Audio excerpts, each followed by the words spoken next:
And we're speaking with Bridget Whitaker Williams. Bridget Whitaker Williams. I was here this morning when I understand the Daily Planet and Commonwealth Charities came to pick up some folks. We are grateful for that. However, our concern is whether they were protected during their transport and whether it's a safe, clean environment considering the coronavirus is going on. I did notice the workers showed up without proper gear. They didn't have any gloves, any masks. The folks that were taken out of here were not properly tested. They transported them in their own personal vehicles and taken to another public environment. So we may need to check on the protocol of having folks removed just to make sure we can keep everyone safe. I am FEMA certified. I'm a security officer. I'm familiar and well trained with the protocol in the middle of an emergency or disaster, and I did not see where anything was carried out correctly. Okay.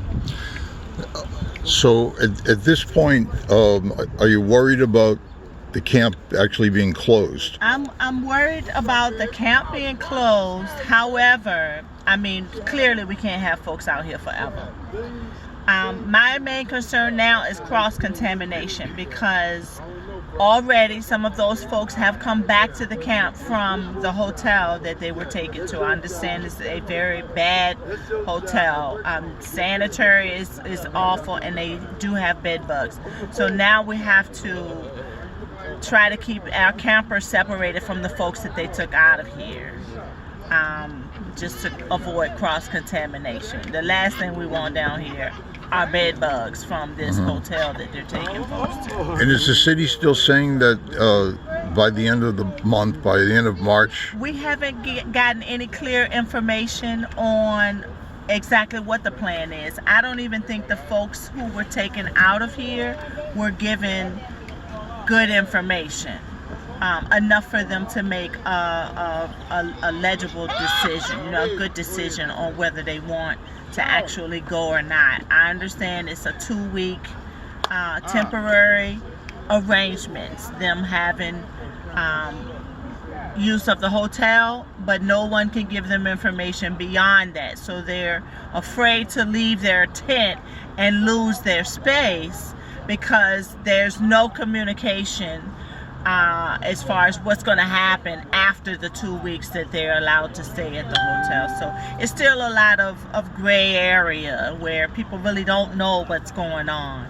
Again, thankful that help was sent.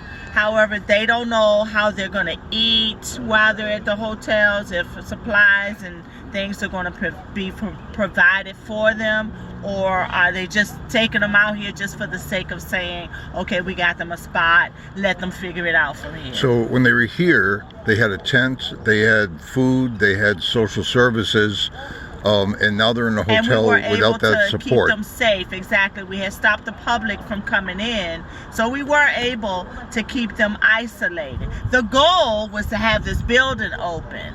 However, we're glad that they came up with some type of plan, which it appears to put them in a hotel room for 2 weeks, maybe until they can come up with the next plan. But here's my concern. These folks are supposed to be trained. These are organizations that are supposed to have trained personnel, emergency protocol already in place. And so far, you can't figure out how to do this. We're in the middle of a pandemic, and you all are still piecing together the process to keep people safe. God help us if something really major hops out here.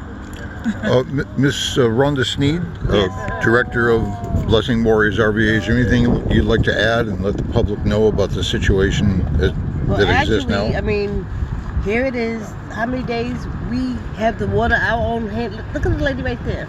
She's washing her hands. She's washing her hands. She's washing her hands. We got this. We have asked homework for soap, for sanitation, sanitizer, paper towels, and we still have yet not received not one thing.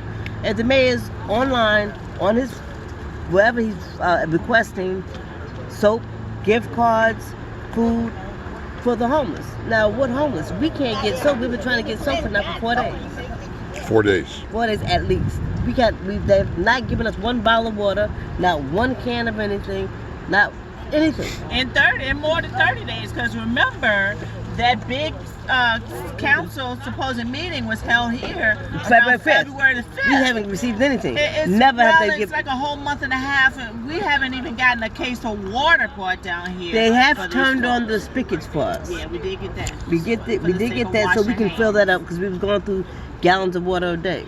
But they've finally gotten to. They're in the habit of washing their hands. Last night, Daily Planet came, and they was giving out small bottles of sanitizer, and I told them, I said, but we need soap because they need to wash their hands. She said, no, sanitizer is good enough. I said, no, the news said they need to wash with soap and water 30 seconds. And she's instructing them, no, the sanitizer is good enough. So, but that little bottle's gone now, so all we have is this. Where's this stuff that the mayor's collecting and going to home with? Where's it going? Not even. Good question. Not even that. Here's the whole thing of it. I mean, how we're going to continue to take care of these folks until they are transitioned into something else that will take their place. Our whole concern is we're not going to do the legwork for them. They need to come and go to these tents and do a full assessment of who's here and what they need, and not depend on us to be the liaison to do that. Right. We're going to take care of them, keep them alive until they can come in and do their job. They cannot stand on the other side of the parking lot with a pen and paper and decide who is going to be carted out of here. That's what we experienced today. They need to take, we still have a gentleman right here where this wheelchair is sitting. He should have been the first one to go. You took him to the tent last night. She took him to the tent. I see the councilwoman Kimberly Gray is here. Yes. And if she's actually been coming here, bringing water, bringing sanitizer. She's actually here working. Exactly. And some other council members have come through, but she's been down here a little more just to put confirmation on some of the things that we have been saying. Wilma has brought the cones for us to block it off. She actually was the one who got the water turned on. And along with that line of support, I just want to ask you that Blessing Warriors would like the defenders to go ahead and initiate this campaign of asking people to email, call, and text City Council, Mayor, and Reggie Gordon, Head of Human Services, demanding that the camp not be shut down until everyone has permanent housing. Is that correct? Exactly. All right. Exactly what we want. So we will open that campaign. Thank you very much. If there's anything else we can do, you just let us know. Thank you very much. Thank you.